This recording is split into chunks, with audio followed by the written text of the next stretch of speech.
Good evening. We will be conducting tonight's meeting in person in City Council chambers at City Hall, as well as virtually using Zoom. Members of the public may view and listen to the meeting tonight on Wave Channel 18 and online through the city's YouTube channel. If you would like to participate in live public comment via the Zoom platform, please use the instructions on the agenda. And David Loya from the Gathering Inn will be giving the invocation this evening, and the mayor will begin the meeting immediately after. David, if you'd like to step to the podium. I would have caught you. Maybe I'm not that quick anymore. The mind is quick, the body's slow. Will you join me in a word of prayer? Lord, I ask you to bless our city council members, city staff, and our entire Lincoln community. We ask that all discussions tonight will be made with a gentle spirit, and that you constantly remind us that we are one people living in this community. Heavenly Father, as our city grows larger in size, help us grow closer in relationships and nurture the bonds of community and kinship. Fill us, O Lord, with your grace, your wisdom, your guidance, and love for our neighbor. Give us love for those who reside in the house on the highest hill, and for those who reside under the bridge by the creek. Continue to remind us that all the accomplishments that have made Lincoln a great place to live come from your blessings and not of our own making. Give us a thirst for you, Lord. Stir our spirit that we will seek you out, find you, and live in your ways. Lord, I humbly ask that you send your Holy Spirit upon our city council members, all here tonight. Lord, and help us all make decisions to the benefit of all people, and let our words be created out of love. Lord, bless everyone here tonight and bless our city council members. In your son's name, Jesus, amen. And thank you, David. Really appreciate that. All right, everybody, welcome to the July 26, 2022 regular meeting, City of Lincoln City Council, Redevelopment Successor Agency, and Public Financing Authority. I call this meeting to order. Can I have the roll call, please, Ms. Scanlon? Yes, Mayor. Councilmember Joyner. Here. Councilmember Carl Skint. Councilmember Lauritsen. Here. Councilmember Silhai. Here. And Mayor Andriotta. All right, thank you. Oh, here. I'm here, thank you. I was thinking ahead. Councilmember Silhai is joining us virtually. She is legally posted and noticed, and we're glad to have her on Zoom with us. Okay, item number 3, report from closed session. Did we get Ms. Mollenkoff on the line yet? Yes, Mayor. Okay. Christine, do we have? I any- am. Right. Yes, sorry. Thank you, Mayor. Yes, we, as I understand it, we met in closed session. We have 3 items for consideration. We received staff direction, but there was no reportable action. Okay, thank you. And item number 4 tonight, the Friends of the Lincoln Library have graciously agreed to all lead us in the Pledge of Allegiance. Begin. I pledge allegiance to the flag of the United States of America and to the republic for which it stands, one nation, under God, indivisible, with liberty and justice for all. Thank you. That was wonderful. Item number 5, agenda modifications. Do we have any agenda modifications from the council or from staff? Okay. All right.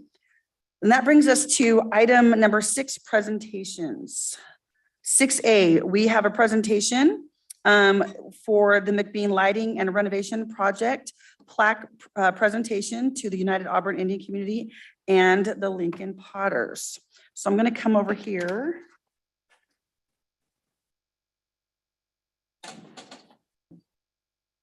Ask, are we on here? There we go. I'm going to ask for the chairman to come join me, if he will. And Jerome, you can come too if you want to. So, and then Mr. Taylor, would you come join me as well? And then we're going to take some pictures at the end, and I'd like to include all of the council as well. So you guys come on over here. So I'm going to read the press release that we put out about this wonderful partnership, and then I'm just going to make a few personal comments and then let each of these gentlemen share. So on July 6th, we posted and printed Lincoln, California, the United Auburn Indian Community, the Lincoln Potters, and the City of Lincoln recently completed generous financial grants for various McBean Stadium improvements, including an extensively updated exterior lighting system. If you have not been out there and seen the new lights, you need to go. They are amazing. McBean Stadium is part of McBean Park in Lincoln, California. The stadium is host to the William Jessup men's baseball team and the Lincoln Potters wood bat team, among other teams and games. Total grant monies provided by the United Auburn Indian Community towards the renovations were $450,000. In addition to lighting, the grant provided for new batting cages, dugouts, turf and grass, irrigation, fencing, and seating. And I think we left out shade cover because there's an amazing shade cover. On behalf of the United Auburn Indian Community, we are pleased to support the City of Lincoln through enhancements to McBean Stadium, said Tribal Chairman Gene Whitehouse. We hope that the new lighting and other upgrades will make the summer nights at the stadium even more enjoyable for the community.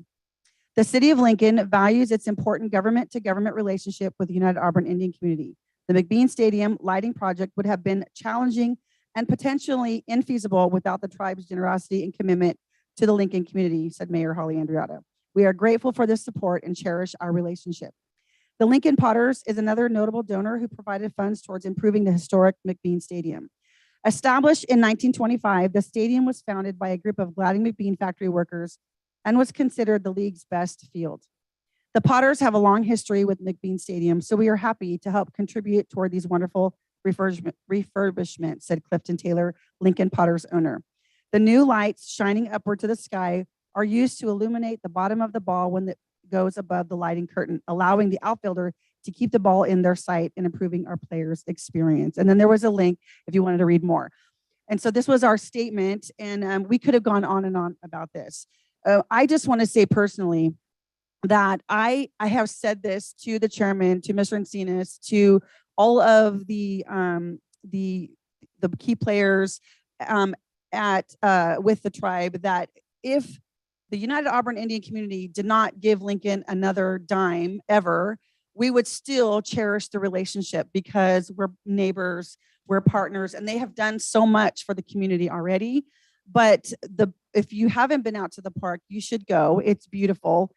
It's such a great community atmosphere, and it would not have been possible without their contributions and, of course, the Potters. And also, if you have not been to a game, this is the last week of the season, right? Are we in the playoffs after tonight? Yeah. Well, that's usually where I spend most of my summer days. And having the Potters in Lincoln come back to Lincoln and play McBean has been just wonderful for our community. And so I'm just so blessed and so pleased to present these two plaques to the United Auburn Indian Community and to the Potters. And I'll show you what they look like. And then we can hold this and let you guys. I'll put it back down. It looks like. Go to each organization, and the light show on the field. It's really something beautiful. Carolyn, would you like to say a few words first?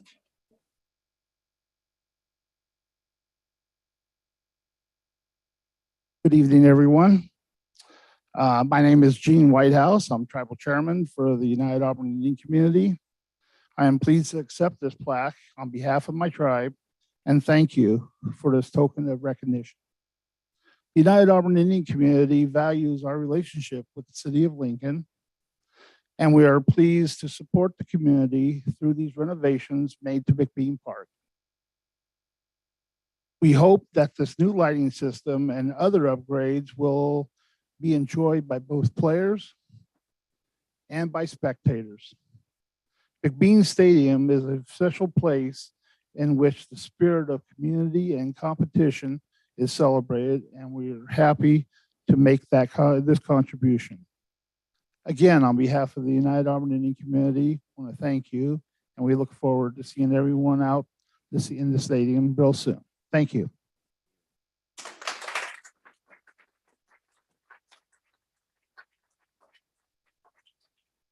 My name is Clifton Taylor. My wife and I were co-founders and current owners of the Lincoln Potters Baseball Club.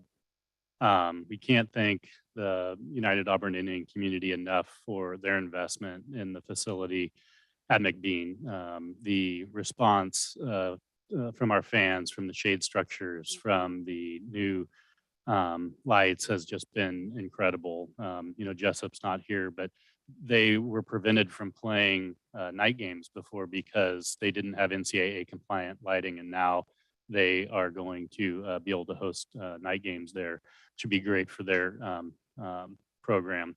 The Potters is a fun thing to be involved in. This week last week was the Major League Baseball draft, and we had 10 former Potters drafted and or sign professional contracts, which doubled the amount of players, and the quality of our facility, the quality of the atmosphere of the town are all contributors to that.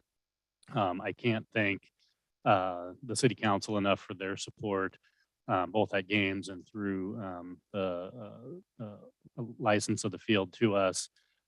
Sean and Christine were great to work with on getting this agreement teed up, and Scott Boynton needs to get a lot of credit for what goes on out at the stadium. The timeline that we pulled the improvements together was very tight, and people that have commented this year, the field looks better than it's ever looked. And so I give a lot of kudos to Scott's team for the energy they put out there. And just I'll end with, I was in San Diego over the weekend, and I was standing in the Southwest line, and a guy says, "Hey, is that the Lincoln Potters jersey that you're wearing?" And I said, "Yeah, it is Lincoln Potters." He goes, "Oh, my son plays for the Solano Mudcats. They're another team in our league." And I said, "Oh yeah, that's great." He goes, "Yeah, we Lincoln's our favorite place to go watch them play. You guys have the best stadium." And so that's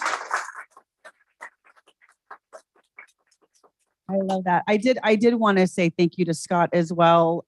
Scott does an amazing job out there in the way he coordinates all the moving pieces. He's a very valued employee, and we really appreciate you.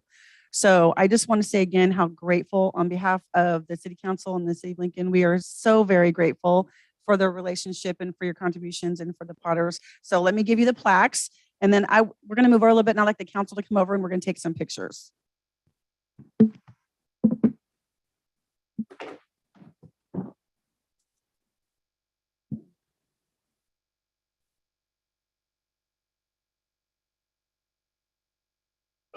Okay. On the screen.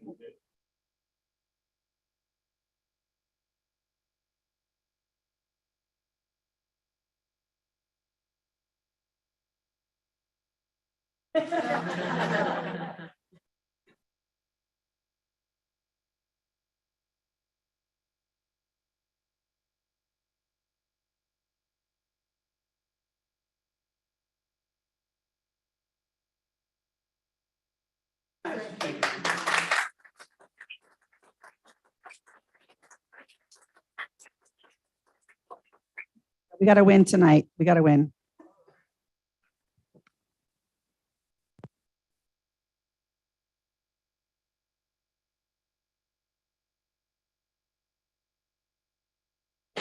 Thank you guys for coming.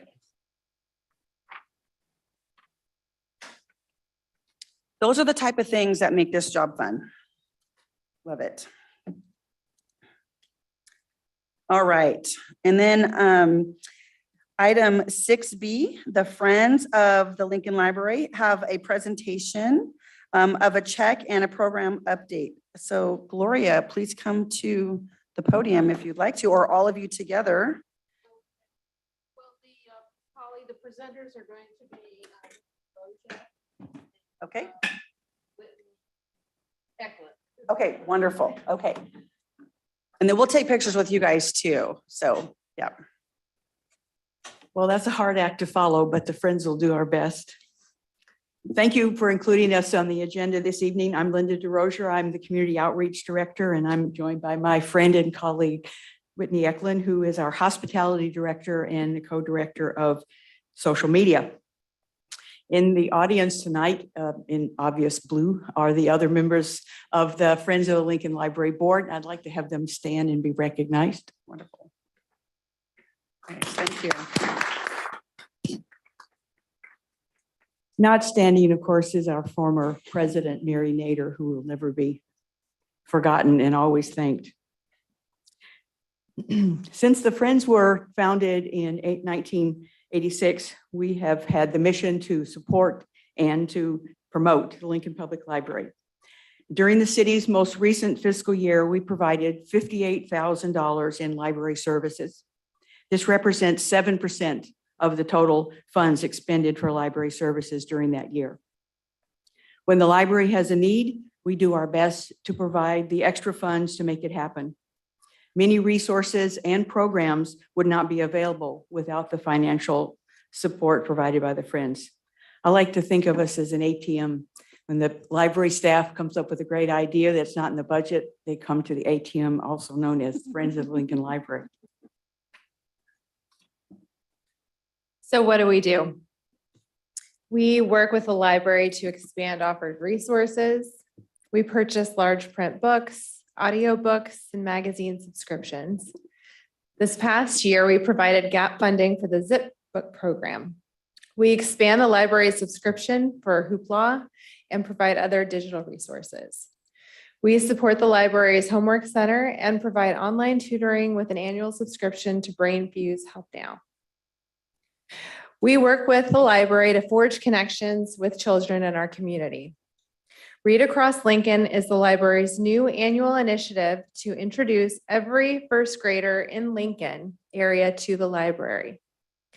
Rather than talk about this initiative, we'd like to share this video from our Big Day of Giving campaign. Go ahead, Hannah. We're transitioning to the video now.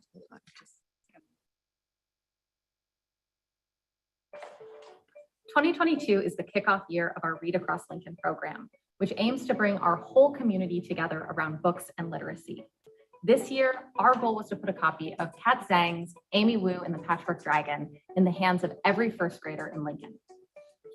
We partnered with our friends at the Lincoln Public Library and our local schools to make that happen. And this March, we distributed over 700 copies of the book through 11 schools. Plus, we visited 16 classes for a special story time. We know that home libraries lead to lifelong success. Studies show that adults with a high school education who grew up surrounded by books have the same literacy skills as college graduates who didn't. That's an incredible impact. Programs like Read Across Lincoln allow the library to help every Lincoln child grow up with the skills that they need to thrive. We're only able to provide these educational resources to our community through the support of the Friends of the Lincoln Library. They not only funded this program, but they also joined us for our classroom visits. The Friends of the Lincoln Public Library are delighted to fund projects like Read Across Lincoln. We've purchased 700 books that are currently being enjoyed by children across the city, which is only a small part of the over $50,000 we provide annually to the library. We're only able to fund programs like this because of the generosity of the Lincoln community. Your memberships and donations, especially during events like the Big Day of Giving, allow us to support the community and our library.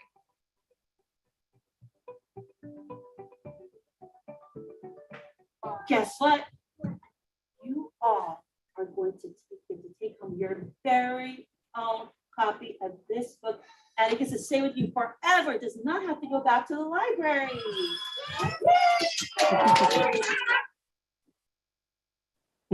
Awesome, thank you.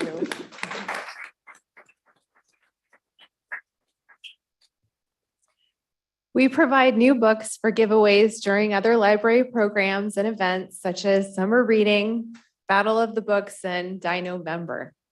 We help introduce children to the library by covering the cost of bus transportation for school library tours. We also provide supplies for craft packets for children who come to the library. We work with staff to make the library a favorite destination for the entire community. We support the library with our time and dollars for many of the library's programs, such as digital resources for seniors, Mother Goose on the Loose, Family Movie Night, and author visits. We provide groups with guided tours of the library. We issue a monthly newsletter highlighting library programs and services, including the Movies Under the Stars that we partnered with the city and the Chamber of Commerce, concerts in the plaza, back to school bash, and more. We actively promote the library at community events and other venues. We support the library in its efforts to reach underserved areas and expand the community's use of the library. So you ask, how do we do all this? We raise funds for the library through memberships and donations. We raised $13,000 on this year's Big Day of Giving, with this video being a key part of that. Over the past 5 years, we've raised $82,000 from book sales, selling over 100,000 books, DVDs, music CDs at 25 cents to $1. We also raise funds by soliciting grants from organizations such as the Lincoln Hills Foundation, the Lincoln Hills Book Group and the Garden Group, the Lincoln Community Foundation, and the Rotary Club of Lincoln. We are a hardworking group of volunteers who love reading and libraries. We thank the city council and the city officials for ensuring that the city budget includes adequate funds for the library. We hope that when the city is able, that it will be able to increase library funding so that the Lincoln Public Library can better serve our community with additional staff for programs and expanded summer hours. At this time, we would like to extend a free membership to the city council members and a special thank you to Mr. Karsnick and his wife for their years of support to the Friends of the Library.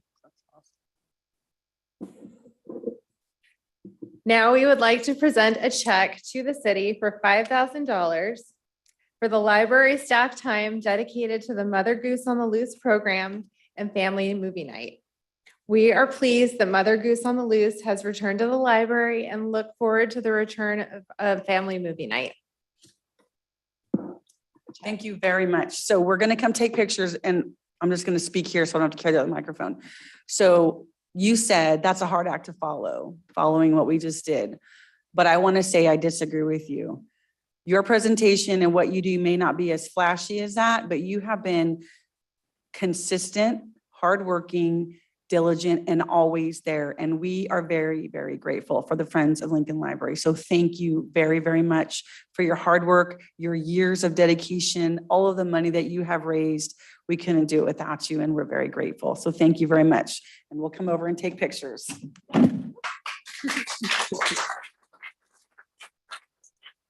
The last thing we wanted to say was that our membership director couldn't be here tonight, but she sent along some applications. For those of you in the audience who would like to join the Friends, they'll be over on the table. So please join us to support the library.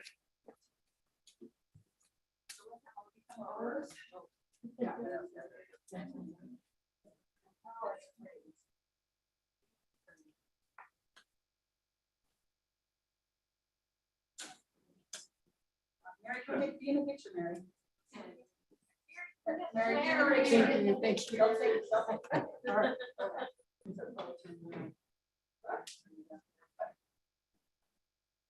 There we go. Doing a piano show. Got it? All right.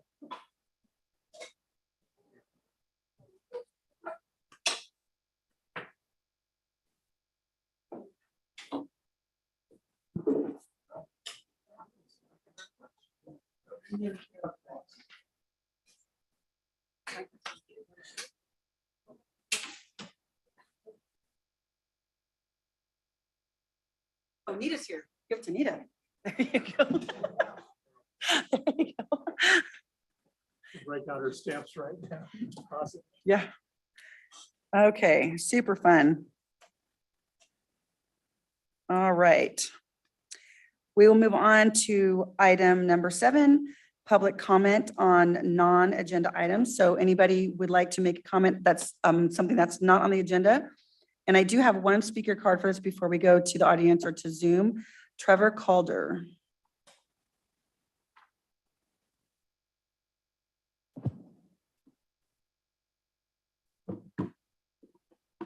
Hi, good evening. Excuse me. For those who I haven't met, my name is Trevor Calder. I think I've met a few of you so far. We have a house in town here that I know you guys have used as an Airbnb for some of the employees. So Thank you for your business. And keep the business coming. I also No, have a- we're done with searching. We're good. Well, there's always other positions. We're there to help.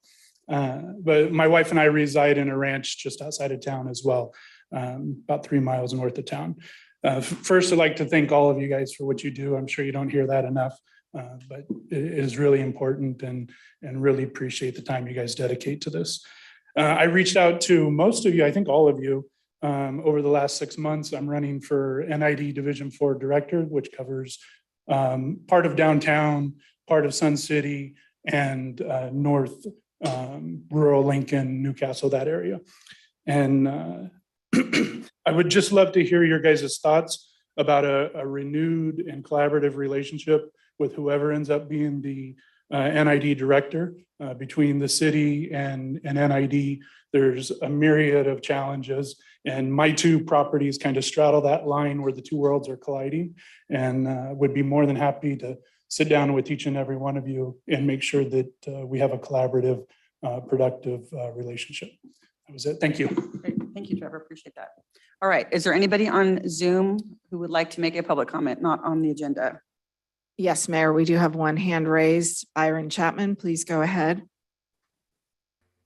Thank you, Gwen. Can you hear me? Yes. Thank you. Byron Chapman, 12 Bridges area.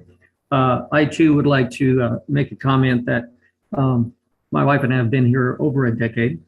And it's absolutely, regardless of a lot of the things, the ups and downs that the city and everyone else goes through, it truly is a joy and a privilege and to live in the city of Lincoln.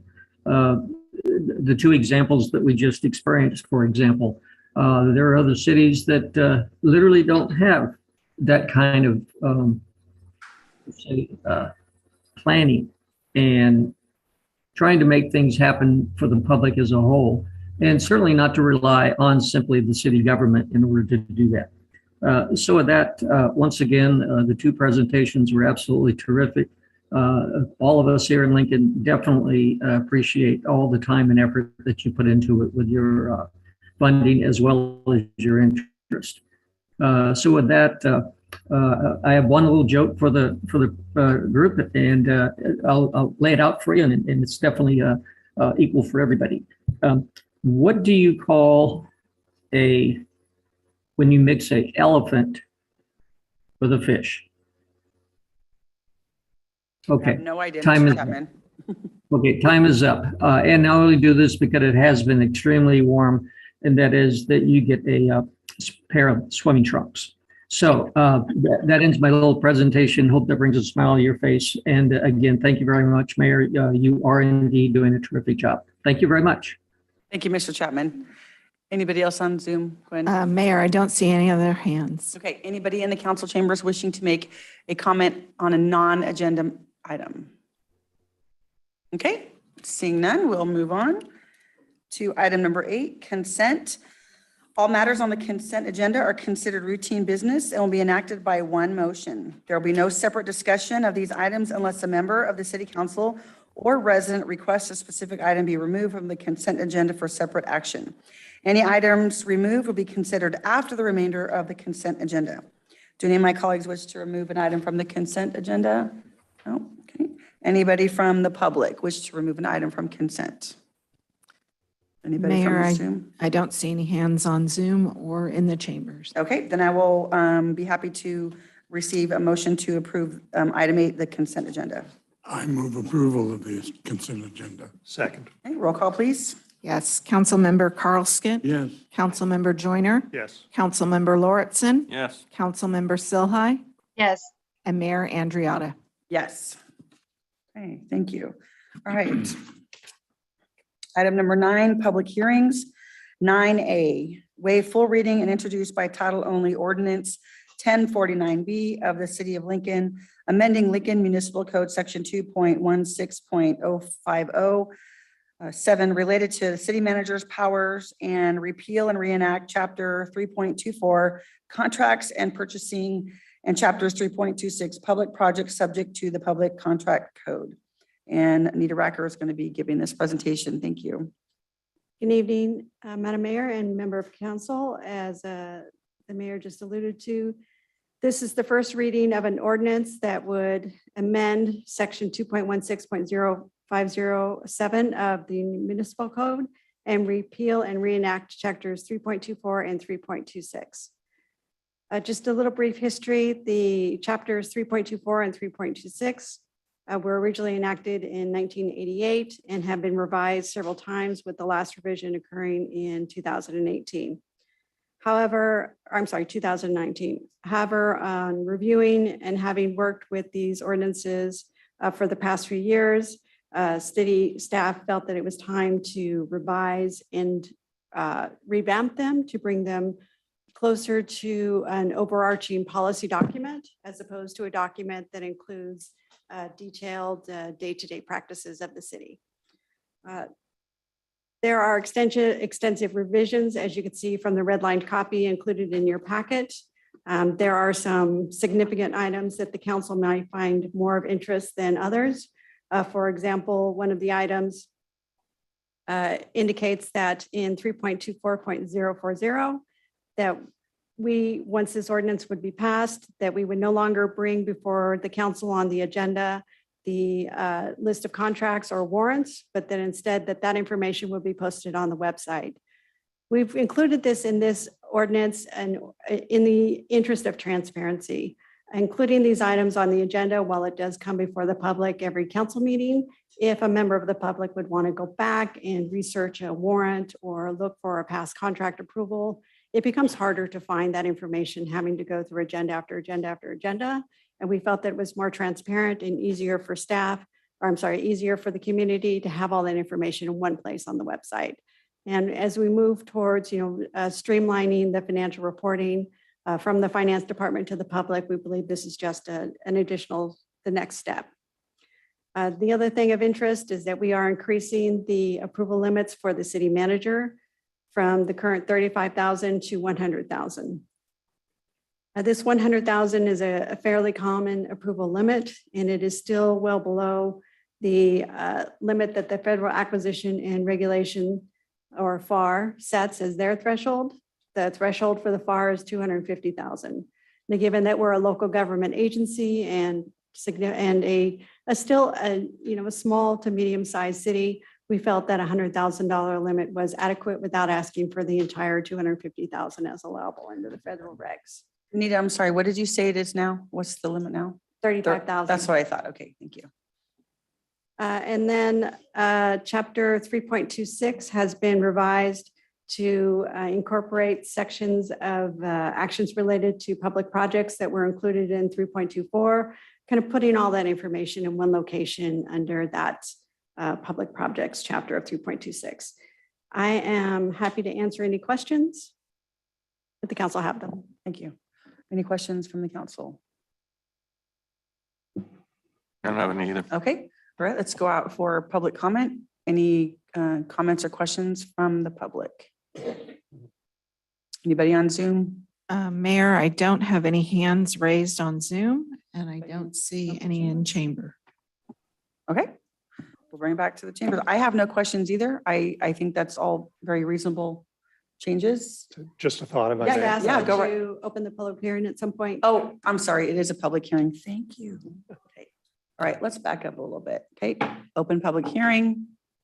Thank you, ma'am. I hate that one. I always mess it up. All right, anybody wish to make a testimony on this item? Seeing none, close the public hearing.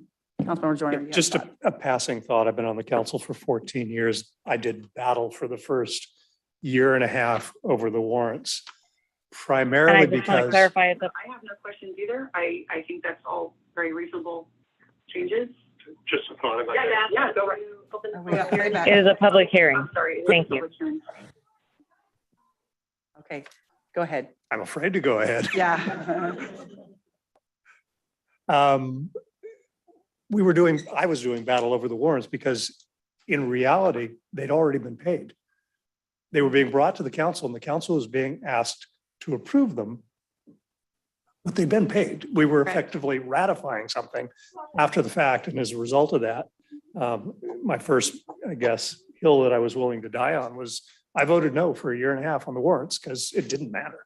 So I'm pleased to see this finally be addressed, be cleaned up and be put somewhere that the public can have in-depth access to and look up anything they need anywhere along the way. So thank you for that. Yeah, thank you. And as we continue to move forward with increased reporting, we'll be hoping to make that process even easier for the public in the future year-ish.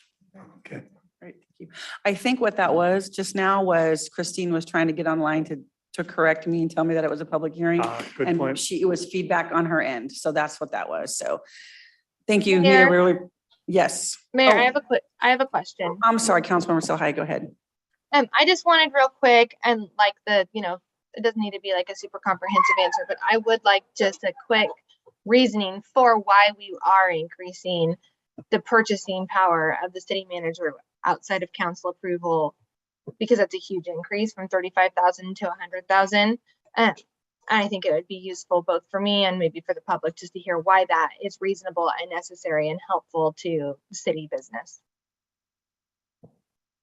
So I'll go ahead and answer that.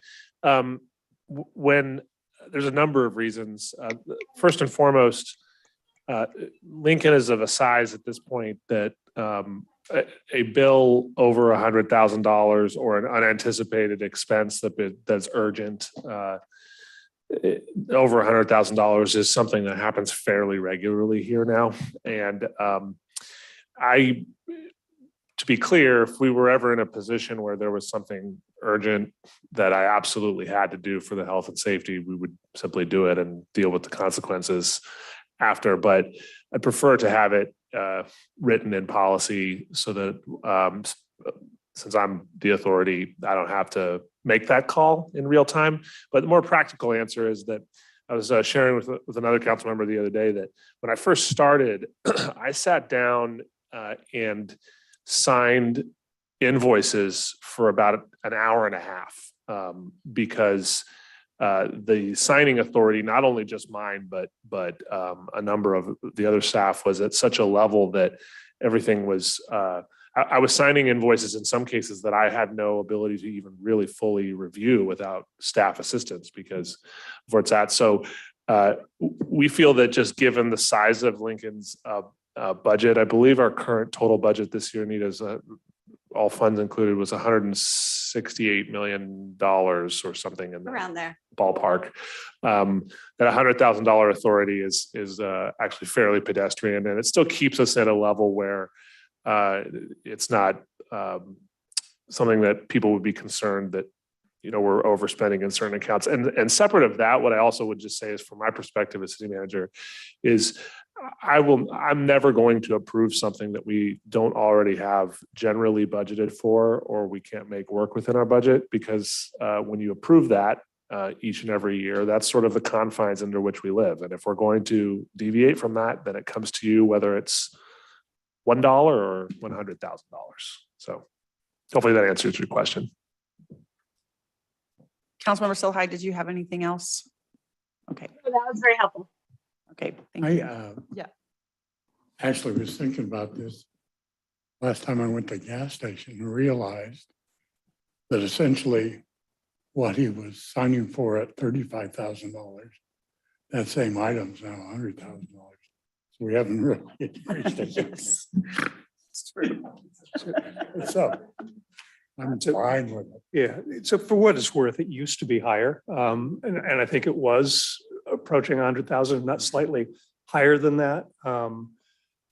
And if memory serves, it was pulled back to some degree because of a level of trust within the council, and to some degree because the city manager at the time didn't want that responsibility. And so we came to a much smaller limit on that. 35. The 35, yeah. So I'm fine with it. Okay. And I'll make a motion if you like.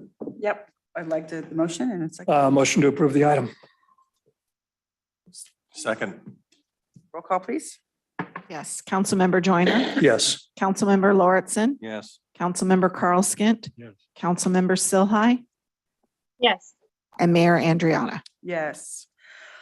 All right, thank you. All right, moving on to general business. 10A, discussion and if so desired, adopt resolution 2022-180, authorizing a grant program for local nonprofit agencies with up to $220,000 from the American Rescue Plan Act, final rule, standard allowance, revenue, loss funding, and directing the city manager to execute the necessary agreement for administration of the grant program. So our city manager, Sean Scully, will give this staff report. Thank you very much, Mayor, and good evening, council. At the special workshop city council meeting on June 7th, the council considered the structure and parameters of aiding Lincoln nonprofits with our standard allowance funding.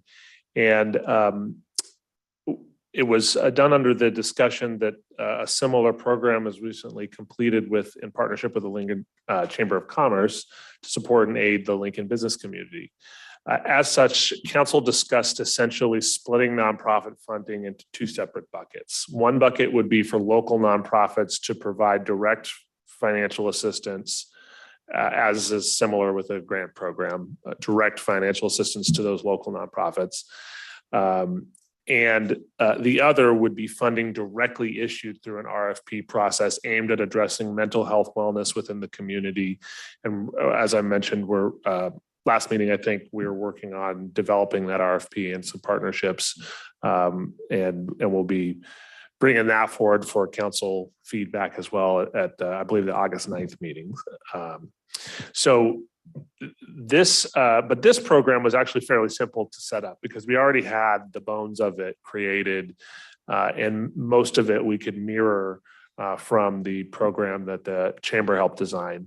I sat down and have worked, I probably had 4 or 5 meetings with Jan and Chris from the Lincoln Community Foundation, who have been super helpful in not only explaining what some of the landmines are to avoid, but also how we can best set this up so it's actually useful to our local nonprofits. And they've made some very compelling arguments that, during the last couple of years, Lincoln nonprofits have struggled similarly to business to raise money, to do the types of events that they were used to doing, takeouts and bingo nights and all the kinds of different community events that help them raise funds. And then certainly, the economic uncertainty, I think, has affected the way that people donate as well. And so, from a very real perspective, a number of our local nonprofits are hurting. And so the program would be designed to provide them aid and hopefully get their programs back up and running. So we've designed it, as I said, very similar to the Chamber of Commerce. There are a couple of key differences. So first, the maximum grant award would be approximately $500,000 per applicant. The amount of money that in that first bucket I mentioned. You mean 5,000? Sorry, I'm sorry. Jen. As they all get excited out here. No, I'm so sorry. I think I saw Jen Bedwell like do a backflip over there. Can we go back and look at the last thing? Yeah. My goodness. I wish it could be that much. Signing authority thing. Yeah. No. So $5,000 per applicant, per nonprofit. And this is less than the business grant program, but it's built to be more expansive in some ways. And also we had much less money in that bucket. It was about $200,000 that the council set aside for this round. Eligibility criteria are proposed to be slightly more specific than the business program, as nonprofit activities are super diverse. So we had some really interesting philosophical discussions about what would make sense and what doesn't make sense. So for example, a nationally recognized nonprofit like Goodwill, not really the intent of this kind of program. Much similar to when we did the business program, corporate owned businesses that were not franchise owned were generally disqualified. Separately, and it's in the attachment to your agenda. We have a copy of the application, but let's just talk just real quickly so we can be clear. The nonprofit must be physically located within the city of Lincoln or have a physical service location within the city of Lincoln. Nonprofit must have been founded on or before June 30th of 21. has to be, and then the nonprofit must be in good standing or show proof of good standing with various regulatory agencies. Want to make sure these are legitimate nonprofits. It would be ineligible, obviously, if it's outside of city limits. If it is a branch of a larger national organization and receives funding from that national organization. So that's another one we discussed at length. There's a lot of our nonprofits here that are tied to a national organization like Rotary, for example. But Rotary or Kiwanis or Lions, they all are connected to larger national organizations, but you kick money up. They're not kicking Yeah, they money don't down, get money right? back, yeah. Sort of like the mafia in that way.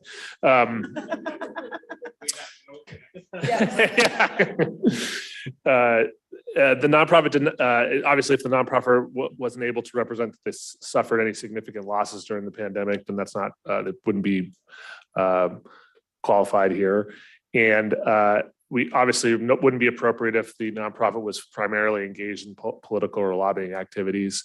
And if the nonprofit is principally engaged in teaching, instructing, counseling, or indoctrination of religious or religious beliefs, wherein a religious or secular setting.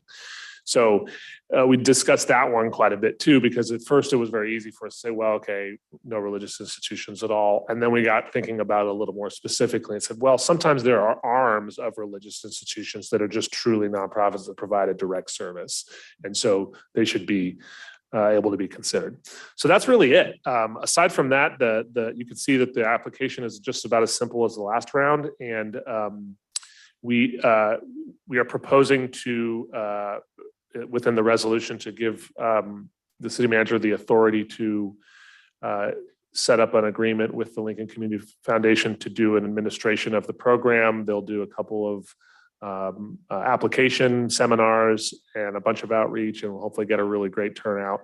And our hope is to get this rolling almost immediately, like tomorrow, and get the review completed and checks issued as soon as possible. So that's the detail of the project. And I know that Jan and Chris are here this evening, and so they may want to add a couple things. But if you'd like to ask any questions, I'm here to answer them. Go ahead, Chris, come to the microphone. Yeah. You guys have any questions at all regarding the program? Do we have any questions? Did you want to make a statement first or anything, or just here to answer questions? Just to reiterate something that Sean had said. During the past 2 years, the nonprofits haven't just suffered. They haven't gotten anything over the past 2 years because our nonprofits in town, they depend on fundraising as their sole means of income. And over the past 2 years, they have been unable, period, to fundraise. So programs like the eyeglasses that the Lions provide to any child in need through the schools, any adults in town, all of those programs, all of our funds that we had saved were being used during that time. So in 2 years' time, savings dwindles. And so those programs are in jeopardy right now. So I think it's fantastic that this is being done for the nonprofits in town. Our nonprofits enrich our town. Yeah. And that's one of the things that Lincoln prides itself in, is all of these new programs that help our town. We've helped the Friends of the Lincoln Library many times with the Mother Goose program. That was a huge piece. So those things wouldn't exist without the nonprofits in town. So do you have any idea, just off the top of your head, because I'm running through all of the ones in my brain, including like the sports things. Do you have any idea how many nonprofits we actually have within the city limits of Lincoln? Jan and I are assuming, we're thinking about 38. Okay, So, but that will apply. that will apply. Okay, Yeah. As you found with the businesses. Yeah. Any application that requires any amount of work, applications don't get turned in. And so and especially with nonprofits, because we don't have any paid staff that's working on these. And so we're really going to have to scour for folks to turn in, even though it's free money. So that's what Okay. happens. well, Okay. I don't have any additional questions. Do you have any questions? Yeah. Really just a thought, really well thought out, really well conceived. I can't imagine a structure that I would have been more comfortable with than this. So well done. Appreciate it. Yeah, thank you Thank very you. much. Mayor, can I, Yes, ma'am, go right ahead. I just wanted to thank staff and Sean and all the organizations involved. You know, we've been talking about this for a long time. I know I've been asking for it since we got our initial CARES money. And to echo Councilmember Joyner's comment, I think that what has resulted is really great. And I appreciate the work and the thought that has gone into it. Yep. And I echo that. And I really appreciate Lincoln Community Foundation being willing to step up and administer. So We're super excited. yeah, I appreciate that. Okay, All so right. yeah, thank you, Chris. So let's go out for public comment on this. Is there anybody on Zoom with their hand raised, Gwen? Mayor, I don't have any hands raised. Okay, anybody in the council chambers? Would you like to make a comment? Gary, go ahead. Gary McDonald, Executive Director of Latest Counseling and Family Resource Center. I was just wondering if there's going to be additional rounds where there may be an opportunity for larger grants that are more mental health, behavioral health related. Well, that's what Sean just said, that we've separated this money into two different groups. Okay. This is what we're talking about now, and then we're bringing back, I think he said August 9th, the amounts for focused on mental health and family services. Okay, thank you. Yeah. I missed that. I heard the August 9th and I wrote that down, but I missed the other Yes. parts. Thank you. Yeah, thank you. Okay, thank you very much. You're welcome. All right, anybody else? Okay, we'll bring it back to the council. And if there's no other question or comments, other than just a big thank you for everyone for doing this. Alyssa's right. We've been talking about this for a long time. We're really excited. Well, we're almost done with the business grants, but got through that and that was phenomenal and really hoping that helped our Lincoln businesses. And now moving on to the nonprofits, we do have quite a few nonprofits in our town that will really benefit from this $5,000. I wish it could be $500,000, but yeah. Yeah, that was so funny because I could just see all your eyes.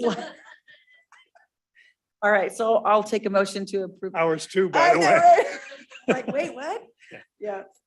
Motion to adopt resolution 2022-180. Second. Roll call, please. Councilmember Joyner. Yes. Councilmember Carl Skint. Yeah. Councilmember Lauritsen. Yes. Councilmember Silhai Yes. and Mayor Andriotta. Yes. All right. Thank you, everybody. Item 10B, discussion and if so desired, adopt resolution 2022-181, allowing review and potential subsequent funding of 5 businesses who are outside of Lincoln and have requested consideration for the Lincoln Business Grant Funding Program and allocating up to $75,000 in additional American Rescue Plan Act standard allowance funding for that purpose. So Sean, you're going to do this one again too? Yes, thank you, Mayor. Thank you, guys. So as we just talked about in April and May, city staff and the Lincoln Chamber of Commerce administered the Lincoln Business Grant Program as directed by council. We granted approximately $997,500 and to business of all types located within the city of Lincoln. During the application period, approximately 5 businesses located outside of city limits, 3 wineries, 1 brewery, and 1 olive oil business applied for the program. When we received the application, and Tom called me to talk about it, we communicated that the program at that time was intended to fund businesses located within the city limits, and that I'd need to seek some direction on this depending on what the turnout was from the in city limit businesses. So we get through the entire program. We funded almost every single application that came in. There was only a couple inside of city limits that were not funded for specific non-qualifying reasons, like no longer in business, things like that. And so we have essentially closed out the inside of city limits grant application. But this issue about outside of city limit applications that are sort of still sitting on the books, Tom and I had a number of conversations, and he's one of the things that we decided was if we could develop some data and he could do some surveying showing a nexus, an economic development nexus between these businesses and what they bring to their locations and their patrons spending within city limits at our businesses, then we can show a generally direct nexus, and council could at least consider the request. And so Tom did a really great job. He got out and put together a survey. The data is included in your reports, and essentially 45% of the respondents noted that they would be visiting Lincoln restaurants as part of their trip. A portion of them said they would be stopping to purchase fuel, groceries, other retail, and some even said they would stay at Lincoln's hotel as part of their trip.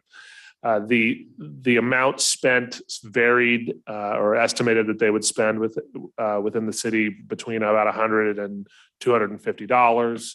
I did a little bit of math to try to average out the income or the impact of these 125 responses that he received, and I came up with a potential, and this is a very fuzzy number, but a potential $16,000 economic impact to Lincoln businesses if we were to assume that their responses to the survey were carried out and completely accurate. Separate of that, in 2021, Placer Business Alliance estimated about $153 million in total economic output from wineries and breweries within Placer County. Obviously, this output is not all necessarily reflective of the total spillover benefit for Lincoln, but it is a key data point. And I think that if you look at other destinations that are known for wineries, breweries, and other libations, you can draw a direct line between economic activity within jurisdictions and the adjacent locations. Napa, Lodi, there are a number of distillery states in the East and Midwest that attract people that are fans of bourbon and whiskey. So there's certainly a tourism aspect to it. If the council is inclined to allow review and potential funding of the remaining applicants, staff would recommend augmenting the business grant budget by approximately $75,000 from standard allowance funding. Sufficient funding exists within the overall standard allowance budget and would have a minimal impact over the fund as a whole. I deliberately did not mention the names of the 5 businesses in this report, and I deliberately did not ask that council approve the applications because I feel that what we've done and was really important to staff was that the city council approved the programs, and you deserve to be insulated from the decision about whether or not somebody is funded.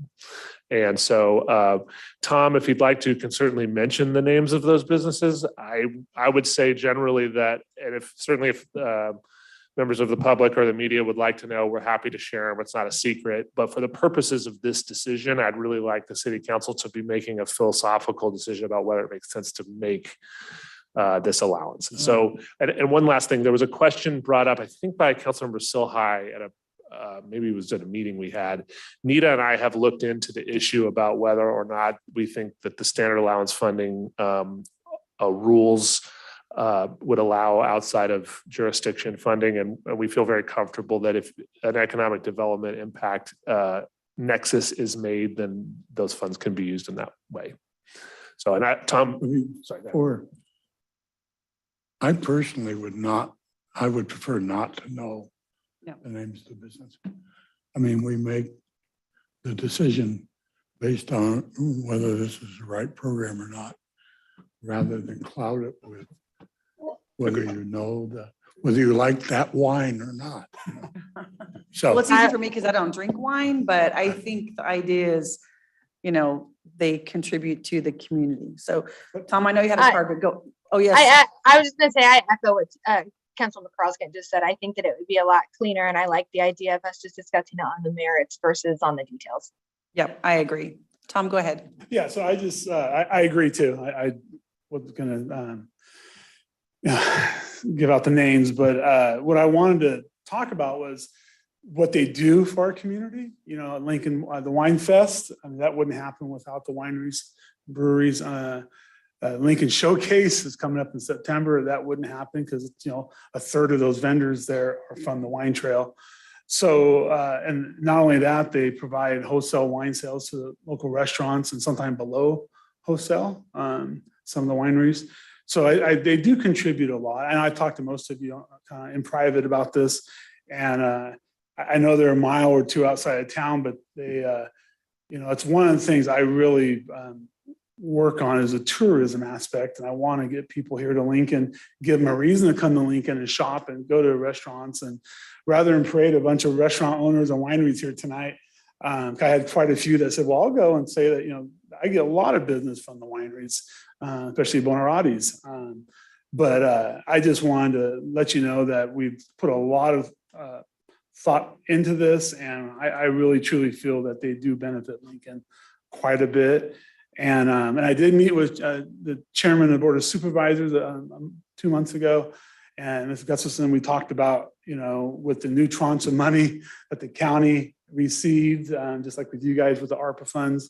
But she said they really weren't, they were looking more at broadband and infrastructure with that money. And I was still trying to get her to say, well, maybe we can do some kind of a matching grant, you know, if a restaurant or a business wants to improve something or $5,000, do a $5,000 match. So she was kind of interested in that, but nothing's come about so far. So the county doesn't have anything coming up that I know of. The previously on the CARES Act funding, they did give the city of Lincoln businesses about $900,000 in grants. So they in the previous money, they did give a lot of our businesses, 178 of them, I believe, small grants. So, but that's all I wanted to say was I just really think they contribute to the well-being, economic, and, you know, definitely a positive impact to the city of Lincoln. So. Well, thank you, Tom. And I really appreciate you doing that survey Oh, and doing that extra work to bring that data and make the nexus. I appreciate that. You're welcome. You're welcome. Thank you. Excuse me. Okay, before we continue conversation with the council and make a motion, let's go out for public comment on this item. Is there anybody on Zoom with their hand raised? No hands on Zoom, Mayor. Okay, Gary, go ahead. Gary McDonald, Executive Director of Lighthouse Counseling and Family Resource Center. I'd be remiss if I didn't stand up here and say that the wineries support the nonprofits in the region as well. They've supported our Celebrity Waiter Luncheon. So I think they're an important part of the city. Thank you. All right, thank you. I appreciate that information. Okay, anybody else in the council chambers that would like to make a comment? Okay, I'll bring it back to the council. Dan? From my time, I spent some time as a liaison to the Economic Development Committee and was with them for years before that. And one of the key strategies that they had developed, one of the key industries, was ag tourism. The intent was ultimately for Lincoln to become a gateway to the whole ag tourism business, which is exactly what this is. So this is this is in support of that goal. I can't, to be honest with you, know whether the council ever approved or even saw that strategic plan. The council did see it, yes. So it was presented to the council. And the numbers that they were able to use to justify that were even better than these numbers as far as the impact. Remember the impact as we add hotels, which are a good revenue source for us. Those hotels will be utilized by people where they can't do it today. So I am, I guess I'm in favor. Councilmember Silhai, do you have any comments or questions? Yeah, I just echo the thanks to Tom for his work on it. I know I talked to him at length with it, and thank Sean for his work on it, on making sure that the findings were there and that the legality of using those funds, but we're feeling very squared away on being able to do that. And with all of those boxes checked, with understanding that we have the actual physical proof of, you know, the benefit that we've all perceived the region, I'm very supportive of this. Let me build on what both my colleagues just said and say that I'm right there with you. I will acknowledge that in the beginning of this, my gut instinct was this is outside the city limits, and the county received a much larger tranche of money that really should be going to that purpose. I've been persuaded these businesses absolutely benefit our community without doubt. But I continue to be greatly disappointed in the county in not reaching out to these businesses and supporting them. I'm glad that we're able to do that. I hope the county will reconsider and do significantly more than we're able to do. It's good to know that the county provided funds to businesses within the city of Lincoln, but it's also worth acknowledging the city of Lincoln is within the county. We are all part of Placer County, and so they were funding the broader county businesses, and that's the appropriate role for them in that. So I think we're in the right place. I wish we could do more, and I hope that this would inspire the county to have a conversation among themselves and see if they can't do a little bit more as well. And now that they finally approved their winery ordinance, it's taken 18 years to get voted on. They might possibly do it. Councilmember Lordson. Well, this makes sense, so yeah, I would support it. Okay, great. All right, well then, I support it also. And again, I thank Tom for his work and Sean for his work on this. And I'm glad we can do this. And I agree, I wish we could do more, but it's something, and just want them to know that we appreciate what they do for Lincoln, even though they're outside the city limits. So if you guys are ready, I will entertain a motion to adopt resolution 2022-181. I move we adopt resolution 2022-1. What she said. What you said. Second. Give it to Bill. Give it to Bill. All right, roll call, please. Yes, sorry, the second was Bill. Bill, yeah. Okay. Councilmember Carl Skint. Yeah. Councilmember Lauritsen. Yes. Councilmember Joyner. Yes. Councilmember Silhai. Yes. And Mayor Andriana. Yes. All right. Item 10C, discussion and direction regarding a potential future regional park location within Village 1, which was a former federal missile silo site and is now owned by Placer County, and provide any relevant preliminary direction desired. So Sean, oh, you can do this one, Sean, you're gonna go up here? Okay. Thank you.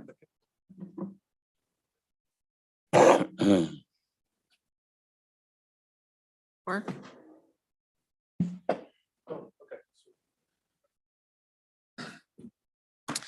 Okay, thank you.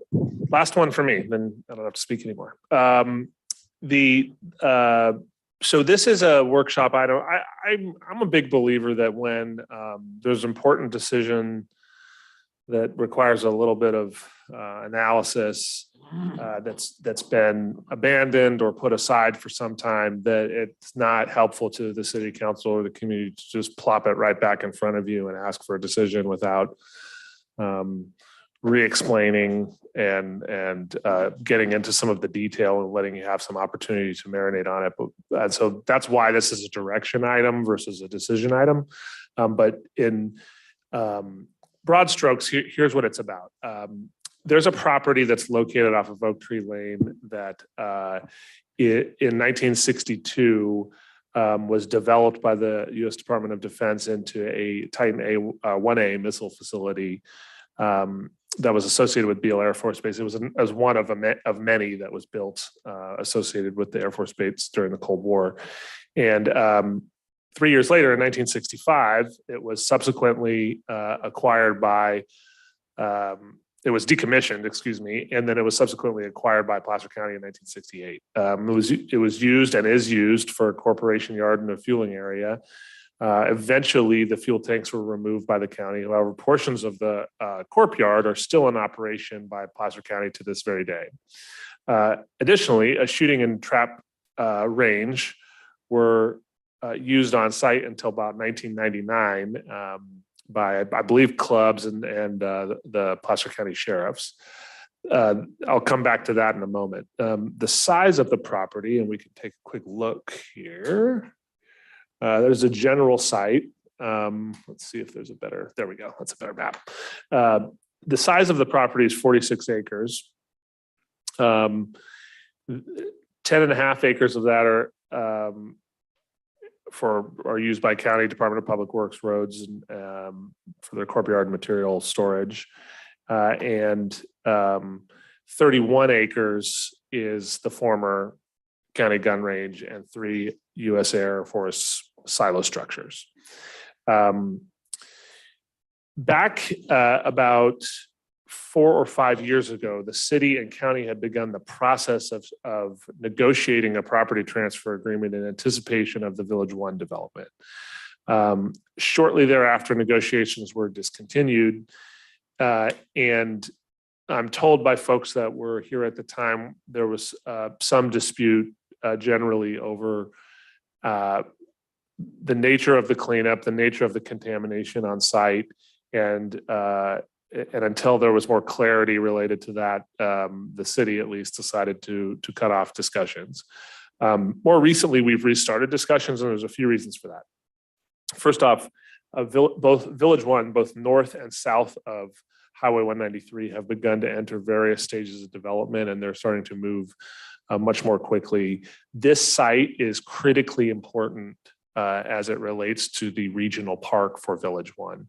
What you can't see in this slide, but I'll show you in another one in a moment, is that the regional park backs up to what will be essentially a small lake that is a key amenity to the southern portion of Village One.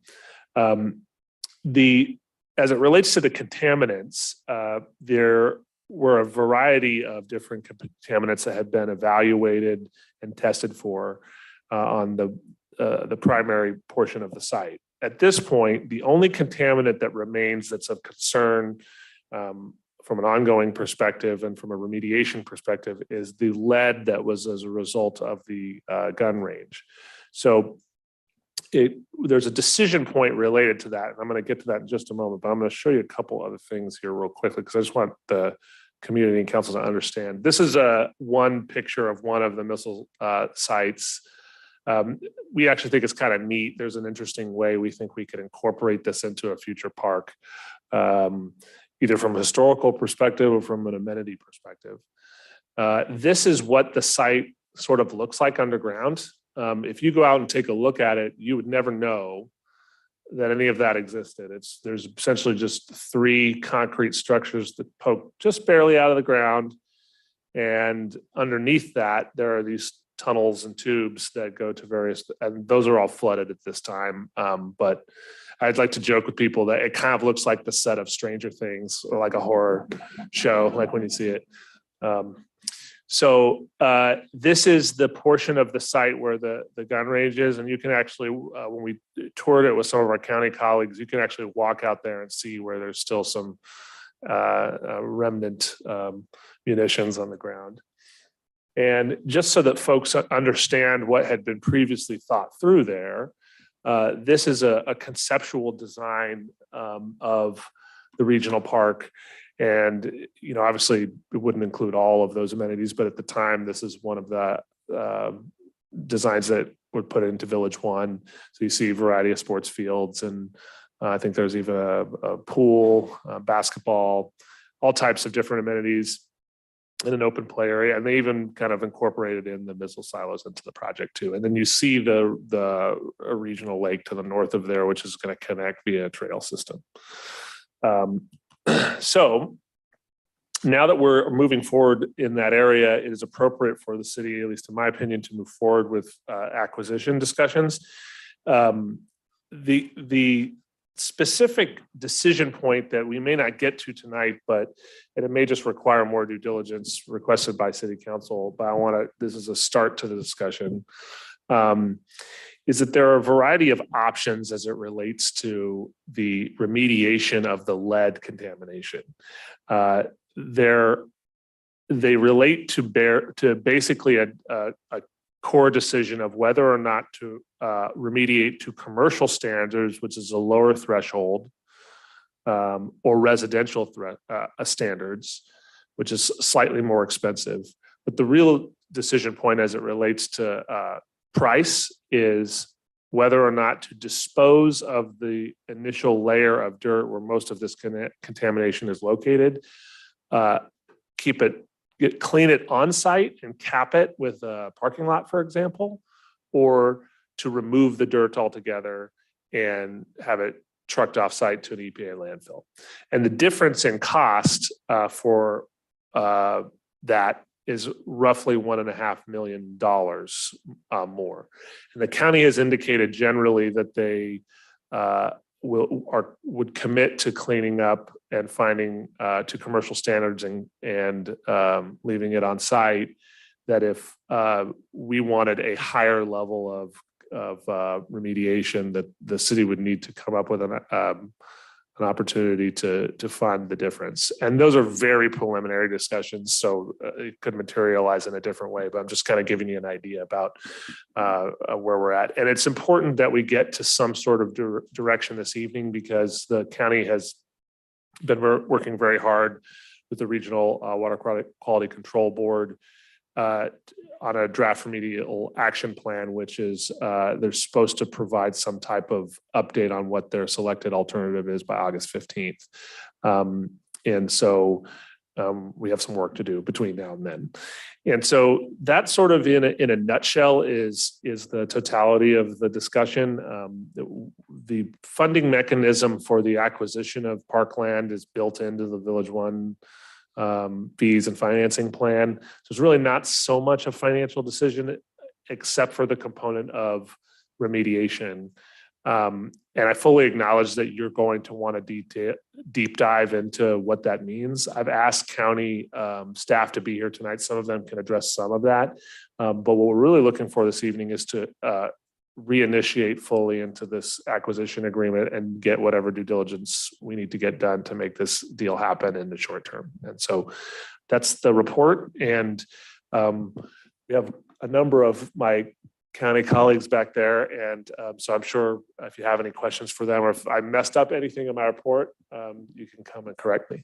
Is there anything they would like to share before we have questions, or do you want to just wait for questions? Okay. So we'll start with Councilmember Silhai. Do you have any questions or comments? Not at the moment yet. Not at the moment. Okay. Bill, do you have any comments or questions? The one question I have is, I think you can, give more of a detail on what exactly is the problem as far as, soil. Yeah.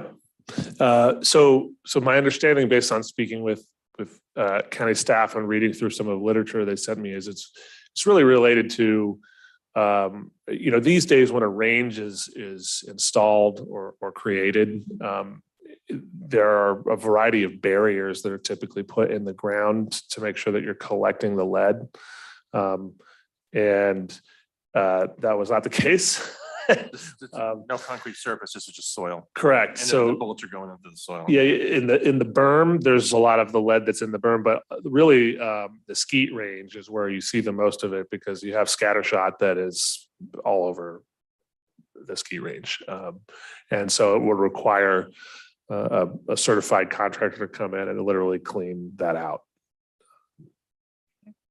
Yeah, do you have questions?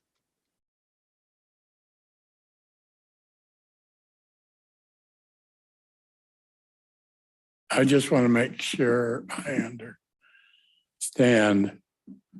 that the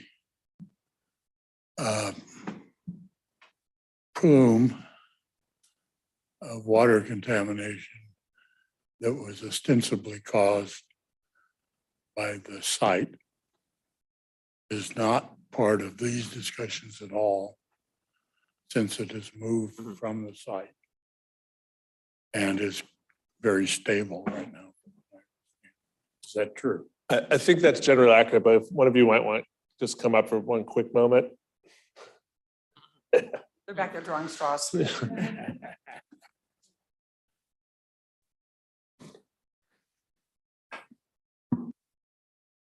Good evening, Lori Morris. I'm with the County Facilities Management. And the plume that you mentioned is taken responsibility by the U.S. government. The FEDS program for the Army Corps of Engineers is investigating that for remediation. So that is not a part of this at all. That is in their obligation. Totally federal. Yeah, I believe it's covered under CERCLA, which requires that all former federal sites that are contaminated, the federal government has an ongoing and generally never-ending responsibility to monitor and remediate if you find new contamination. Ongoing and generally never-ending made me feel a lot better. I was concerned about the transfer of the property and whether they could somehow slide out of that along the way. We've certainly seen it in the past. No, actually, in a previous position I had, we had a very similar situation, and typically those they're called CERCLA warranties run with the property. Yeah, the difference in this particular case, if you set aside the water contamination, is that the lead contamination was not caused by the federal government, and therefore is the responsibility of the property owner at the time, which was the county. Correct. So and I honestly just don't remember, the range was never used by the military. It was actually established once the county took possession. Correct. Since the county acquired the property in 68. I think, I don't really know the exact time when it started being used, but then it discontinued in 99. So I think I'm probably going to be the toughest one here. My position has always been that I don't want the city inheriting somebody else's problem and having to pay to clean that up. If we can move this forward, mitigate those issues, and not, hand the taxpayers of Lincoln $1 million bill to help clean that up, I'm certainly supportive of moving this forward. I think it's an essential part of Village One, but I am very worried about that transfer of responsibility. Is it true? It looks like the county would completely remediate the lead problem, the gun range, if we do on-site storage. Would they also cap storage? So it would be Right. What would be the situation? Clean land. Right. We are obligated to provide a remedial action plan to the Regional Water Quality Control Board as far as which alternative we want to proceed with. With that moving forward, we would use our consultant to develop plans and specs and details as far as the treatment and the process in which that would be handled. But part of the plan includes the cap, which is, you know, a protective layer that protects the contaminant. It's a filtered contaminant. So when they take the soil, they filter out the lead shot. So it's not all, it's a fairly finite amount that ends up being put in the containment. But the containment does come with a deed restriction so that there has to be preserved. And then there's some ongoing maintenance associated with that. Yeah, so we'd have to package, one of the reasons I agendized this is to kind of illustrate that we're going to have to package together the full plan for you, but I didn't feel like it made sense for us to do that if I didn't know that you wanted me to spend quite a bit of time and resources to do that. Because the real question is this, and the county folks have been really great in talking through it, that although if I was able to demonstrate through consulting with experts on this, that capping and even putting a parking lot over that one day was almost completely safe. I understand and acknowledge that there might be a perceived unsafety to it, if that makes sense. Just knowing that it's not removed and taken off site. And so a part of the work that I would like to do is go and do the due diligence I need to do separately to speak to some experts about how this has been. I mean, this is not a unique problem. This has happened probably thousands of times elsewhere. So I'm sure there are other practices that, or at least studies that I can find that would indicate what level of comfort and safety we should seek. Okay, let's go out for public comment on this. Anybody on Zoom, Gwen? No, Mayor. Okay, No anybody hands. in the council chambers? Oh, okay. Yeah, so I don't have any questions other than just to agree with what you said, that I'm in favor of moving forward. I think it could be a really great project as long as we're not saddling our residents with a lot of debt and a big bill for this. So I like the project. I think it could be really great as long as we're not responsible for that. Well, and one other comment, so Travis just pinging me with a note that I think is important is we would really need to be careful as we move through this about knowing and accepting what ongoing monitoring costs look like. And to me, that affects the negotiation of the property. I agree. That's So that was actually going to be my next line of questioning was, Right. we've already got a landfill situation that we are monitoring theoretically in perpetuity. It seems like this is very similar to that we're probably going to have to do the whole French drain system around it, monitoring wells. So obviously there's ongoing revenues that are going to be needed to continue that program going forward. So that's, as you dig into this, we're gonna need to go deep on this and really understand what we're looking at before we can, I think, pull the trigger on it. Mayor, can I chime in too? Yes, go right ahead. I was just wanting to follow up, actually, or maybe not even a follow up, maybe just double down on Councilmember Joyner's line of inquiry here. Agree that I think that this could be really great, but I do have a lot of lingering concerns on what is the reality moving forward. What does it really mean? I would really want to have like a solid assurance of what we're agreeing to, what the cost is, to the point of his last comment of monitoring moving forward.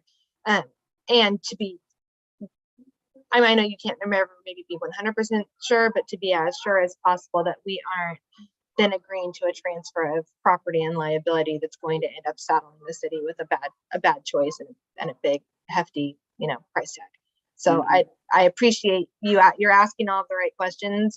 And I just wanted to put the marker in there that I think that I'll be very much looking forward to having the answers to all of them before being asked to vote on the item. Right. I think we would all agree with you on that. So. The regional park PFEs, are they at a reasonable level to handle any kind of uncertainty like this? No, because the regional, I'm gonna have to get back to you on that. Generally, generally what I would say is that the regional park PFEs are designed with specific projects in mind.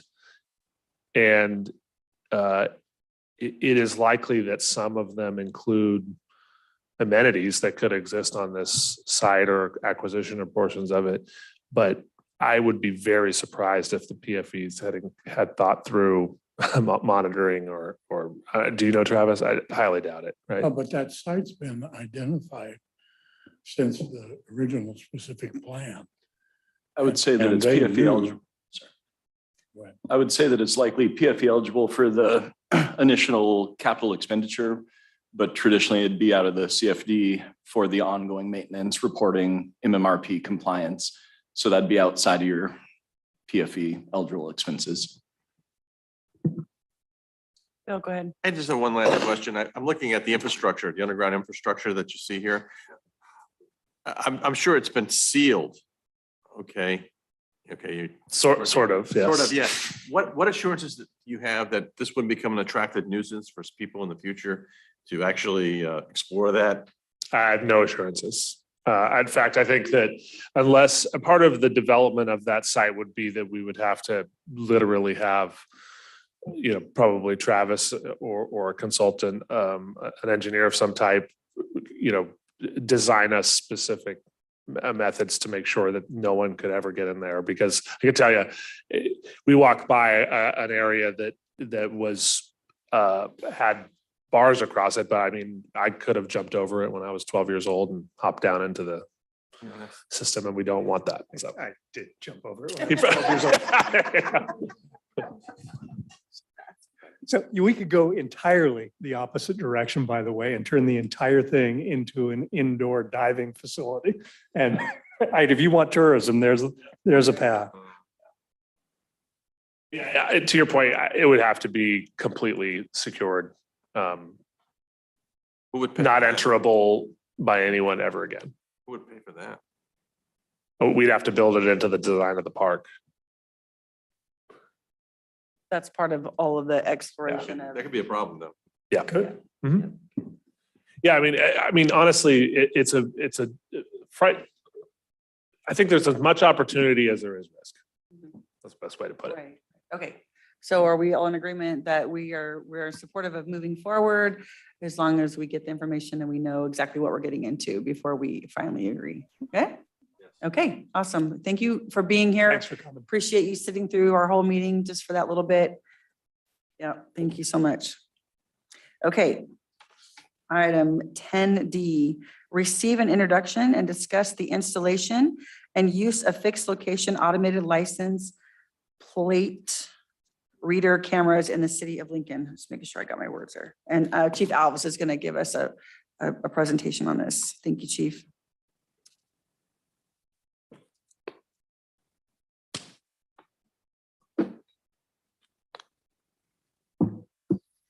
Great. Madam Mayor, Council, thank you for the opportunity to present this item this evening. And the intent on this item is again, it's an informational item to discuss and educate license plate readers, specifically this one product by the company Flock, and what it can do for our city and for our police department. I thought you were going to tell us how you're protecting birds. Flock safety. You got to pronounce it very clean. Flock. You're on a roll tonight. Flock. Yes. Okay, so just a little bit of background as to kind of what led us down this path. So just some quick stats. Over the past year, we had about 72 cases involving a stolen vehicle. That was either stolen from the city or recovered in the city or chased in the city. 12 of those incidents involved an arrest. The remaining, 60 of the cases that didn't involve an arrest were either, again, they were just a stolen vehicle that we weren't able to find or, again, ran from us. And also in that same time frame, about 155 incidents involving shoplifting. Bring this up because shoplifting nowadays frequently involves a vehicle. The smash and grabs, the grab and runs. People run in, load up their carts, load up their vehicles, and then take off. Oftentimes we can get a plate or a partial plate or at least a vehicle description, but by the time we get there, we don't know which way the vehicle went, what exit it left out of the city. So many of those do go unsolved. It's just more background, some staffing challenges that we just exist within the city of Lincoln, and the increasing workload make locating vehicles in the city difficult. And the LPR, ALPR technology has become much more affordable and with a heavily privacy-minded idea behind it. This product in specific is in use or soon to be in use by surrounding agencies. Roseville, Rockland, and Auburn have these devices or will be installing these devices very soon. And also private HOAs can purchase this and install this. And there is a large HOA in the city of Lincoln that is moving forward with this product that we will have access to. And we do have the desire to leverage technology and do our job the best we can with what's currently available on the market. And that's just to identify criminals and reduce crime. And Flock Safety does provide the cost-effective solution that gives us everything that we need in the LPR arena to help just give us that extra leverage against the criminals. So this next slide deck, this is from Flock Safety, but it is very pertinent to the product. And this is just getting more into the nuts and bolts of what the product is and what it does. So again, just getting the current reality is across the nation, public safety, there is nationwide staffing shortages, violent crime is on the rise, and trust is becoming huge in law enforcement. It's a conversation that we can talk about openly and freely and play a role in. And the current reality, staffing's on the decline. Lincoln, we're doing really well at the moment for the vacancies. We're almost fully staffed. But again, nationwide, it is on the decline, and we are still somewhat low staffed. Crime's rising, you see it every day in the news, and trust is needed more than ever. And this opportunity for these LPR cameras by Flock is it's a technology force multiplier. It's able to capture objective evidence. So it is this type of vehicle. There's no gray area. It is what it is. So it's not getting up to interpretation whatsoever. And it's engaging the community and support, which is why we're having this here, so the community can hear what it is that we're wanting to do. How does the tech itself work? So that's the camera right there. And it's about yay big. And it has a solar panel. So it's a self-contained unit that's installed on city infrastructure or on poles that Flock will provide. And it's just a self-contained cellular unit. And there's no back end to it that we play any role in. They install it, they maintain it, it's done. What it will capture is, it captures 5 things. Captures the license plate, captures the make of the vehicle, the color of the vehicle, when it was seen, and how many times it's been seen. It can also, there's the vehicle fingerprint item that's there on the right. It will also, it has some sort of AI element to it where it will learn the vehicles. So if I was to go and search, like here, I'm looking for a black Toyota sedan, it will pull up black Toyota sedans. So it knows just based on what it's looking at that this is what a black Toyota looks like. So we can search that way too. What's great on this is the image that you see here is the image that we would see. That's not a cropped down image. That's what we would look at. So as you can see there, it's not showing faces. It's not showing who they are, where they came from, anything whatsoever. All it's looking at is the back of the vehicle and just very indescript, common things that you would see walking down the street. And it's not a traffic enforcement piece of equipment. It's not a red light camera. It's not a speed camera. All it is just taking a single snapshot of the vehicle and collecting this data. License plate recognition, just gathering objective evidence, and the beauty in this is it will alert us of wanted or stolen vehicles. So in dispatch or in our vehicles, if a stolen vehicle that's on a hot list crosses past one of the cameras, the camera picks it up, everybody that's logged on will get an alert. This vehicle was captured at this camera, go find it. What it's not facial recognition. It's not tied to PII. PII is personal identifying information, which is, race, gender, age. It doesn't capture any of that. Again, not traffic enforcement. And the data is not stored for infinity. It's stored for 30 days and then it's automatically purged. It is proactive by giving us the real-time crime alerts of the stolen or wanted vehicles that enter the city. For the investigative side of things, we are able to go and search for a vehicle. A vehicle with this plate or this partial plate was leaving an area. We can plug it into the system and see if any other cameras picked it up. And it's also a really good deterrent. We're not going to be private about this. We have the cameras. By all means, bad guys, we have the cameras. So come into the city at your own risk. Speaking of risk, so the footage is owned by us. It's not sold or shared by Flock. It's retained for 30 days, then it's deleted.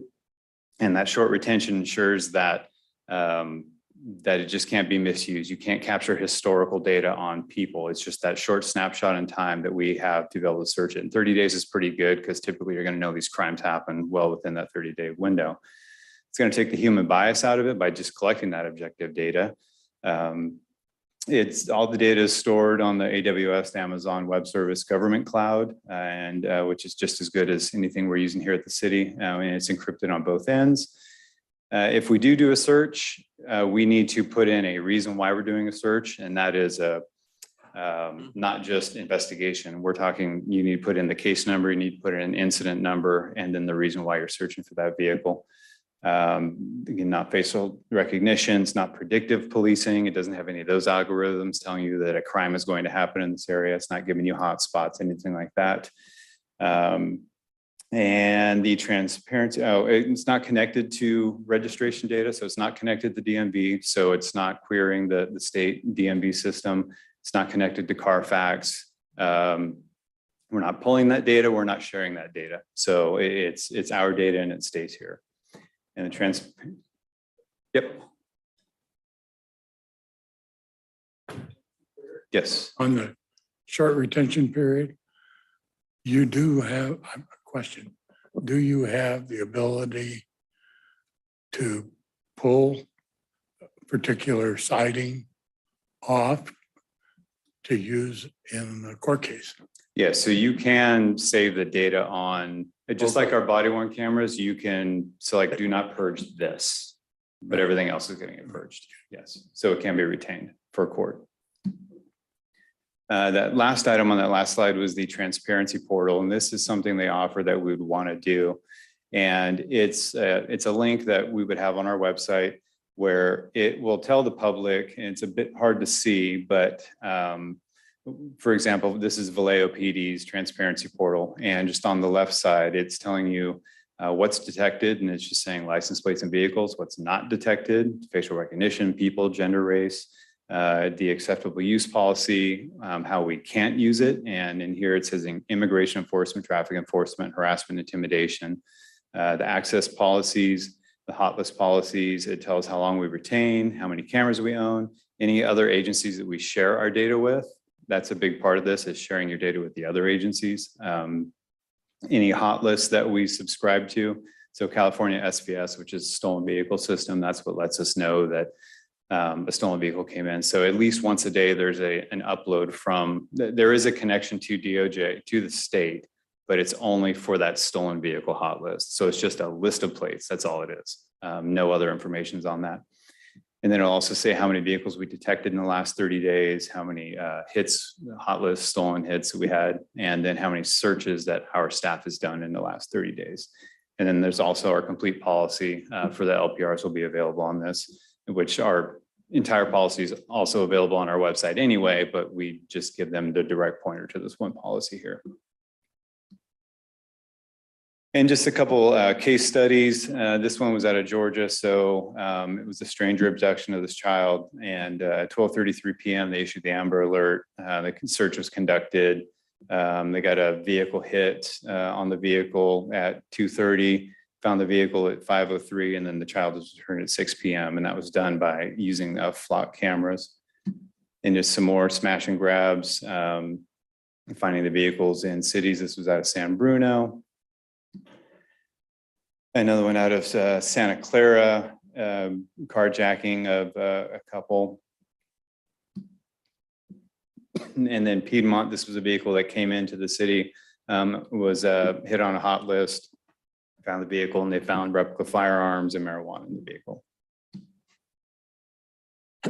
So getting back into our side, so we budgeted $25,000 in this current fiscal year budget, which was approved. But again, due to the sensitive nature of this, I wanted to make sure you were fully aware of what it is that you approved in that budget. So that 25,000 would fund 8 cameras. And it includes the install and an advanced search tool that comes with it. So Flock will come out and install all the cameras for us. We tell them where we want them, they put them in, and that's all included. And just one-off cameras is 2,500 plus $350 for the install. And it's all subscription based. So it's $2,500 a year per camera in perpetuity, as long as we have the contract. And it's in 1 year contracts. In the future of the project, like I said, is subscription, and that includes all repairs and updates. If a camera's damaged, if there's a software issue, Flock, in my meetings with them, they tell you, they typically know there's a problem with the camera well before we know there's a problem with the camera. And if a crew needs to come out, a crew will come out and fix the camera. It's all inclusive, covers everything with the camera. Any upgrades or updates, that's all included. And if we wanted to, the integration with surrounding agencies and the private HOAs. Again, we can share our data with the surrounding agencies through MOUs. Flock has everything all vetted by their attorneys, and it's just an easily signed MOU. And then also with the HOAs. So if an HOA wants to share their data with us and allow us to search it, we can have access to that. And adding cameras is no more than just say, send me an invoice for some more cameras, and we just add more cameras and they install them when it's scheduled. And my dream would be, as more funds come available, continue to add cameras, continue to make that virtual net around the city, continue to find some strategic areas within the city to place cameras to just better multiply those forces.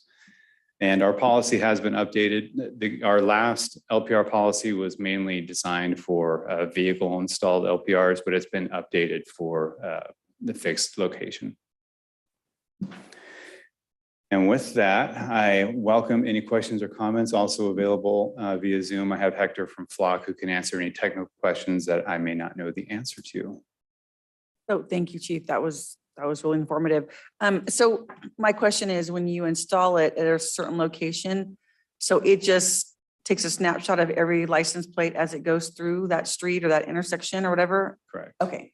Yep, snapshots only, no video. Right. Yeah, like that image I showed you, that's what we would see. Yeah. Okay. Questions from the council? Does the system integrate your vehicle, your mobile units? No, we don't have any mobile LPR units. We don't have any LPR in the city right now. Oh, I thought you Yeah, did. we had a unit years ago, but it was a very old unit that stopped working. And the Oh. company went out of business. So do they have a mobile? They don't have a mobile, they don't have a mobile option. The mobile options are nice, but I believe you get a lot more bang for your buck out of the fixed. The mobile options, you're talking $10,000, $15,000, $20,000 to install on a car, and it's only as good as that car is driving around, whereas we can get 5 or 6 cameras put where we want them. And I think we get more value out of the fixed location. I think Chief addressed it. I was curious about, lack of a better term, trackability. If someone is leaving the city going into Rockland, you're talking about these MOUs being in place, we would be able to effectively capture that license plate each time it passes one of the cameras in surrounding jurisdictions and be able to track direction and timeline. Correct. So if we had a vehicle that we were investigating and we wanted to use Flock to track it through the other agencies, we could run a search through the other agencies and find that. There's also the option of a custom hot list where we have a vehicle of interest for whatever reason. May not be a stolen vehicle, but we know it was involved in the commission of a crime, and it's one of those stop and detain, call us. We can put it into a custom hot list and share those hot lists with those other agencies. So if that vehicle passes one of their flock cameras, they can stop it. They'll see notify Lincoln PD, they call us, and we go out there and take care of it. Good. Yep. Councilmember Lordson, did you have any questions? No, I mean, you'll be able to integrate this, with, for instance, Sun City, because they're gonna do the same system and everything. You'll be able to access their stuff too. I haven't signed any NDAs, but I don't know. I know there is another HOA that's installing one. I don't know how public that is. Okay. Does that work? No, that's fine, yeah. Okay. Yeah. Councilmember Sohai, questions, comments? I don't have any questions. My comment would be to thank the chief for making sure that we are acutely aware of exactly what's going in with that funding. I can't emphasize how much I appreciate that. As you're aware, the budget is huge and details sometimes can be sparse on some of the items. But I also really appreciate you doing all the research to bring this to Lincoln. I think that, we have such a great crime record right now, and we talk a lot about our desires for more funding for you, for more tools for you to keep our public safe and all of the things that we can't do. And I love that this is something that we can do that's preventative. So thank you. Yep. Okay, do we have any public comment on this item? Anybody on Zoom? No hands are raised. Okay, Mayor. anybody in the council chambers would like to address this? No? Okay, well, thank you, Chief. I say the same thing that Councilmember Sohai did. I appreciate you letting us know what it is that we funded, what we're getting, how this works. And I think that I'm super excited about this in conjunction with the traffic cop, the traffic unit, because people are already taking notice in town. And I think that's just really great. So thank you very much. I look forward to the comments on Facebook being about how traffic has improved and our crime rate continues to decline. So thank you very much. Thank you. Awesome. Very nice. Applause. Yes, yes. Fall for the uniform. I know, it's the uniform, right? All right. Item number 11, council initiated business. Anybody have any business? Okay. Councilmember Sohai, you have any business? I do not. Okay, I have one question for Ms. Mollenkoff, if she's still listening. But as I was thinking about this, I probably answered my own question because our two new code enforcement officers haven't actually started yet. Christine, are you there? She's not, is she? Okay. Not until August 15th. Okay, I think. well, maybe you could answer this, Sean, and probably reason why I haven't seen any action on it is because they're not started yet. But I was wondering, I know that Christine put out the flyer and the little, I don't know if it was on the website or if it was on the e-blast, but about keeping people's yard sale signs and stuff off of our signpost. It's still happening. And so I'm guessing because we actually haven't had them start yet, they're not working on that yet. And people haven't got the message yet. Yeah, I mean, I think we're going to have to continue to reinforce the message for a long time. Well, I think we are too, but we have to actually have somebody reinforce it, right? It means more when somebody drives up during your yard sale and says, hey, take those down. Yeah. It's just signs, yeah. Okay. We'll make that a priority as soon as We'll they start. come, yeah, we'll come back to that when they start. Okay. All right. Any item number 12, any information items? I think people should know WAPMA, Western Placer Waste Management, the people that run the landfill, just had their rate hearing and approved rates that will be starting January 1st. The rates included the bond funding for the whole new MRF and the whole new operation. So, and fortunately, they were able to keep the rate increases down to almost manageable. Thank you for that. Anybody else with information? Councilmember Sohai, you have any information items tonight? I do Councilmember not. Lawrence. Thanks for asking. Yep, Councilmember Lauritsen, are you good? Okay. All right, well, thank you, everybody. We are adjourned. Everybody have a great evening. Thank you, staff. Thank you.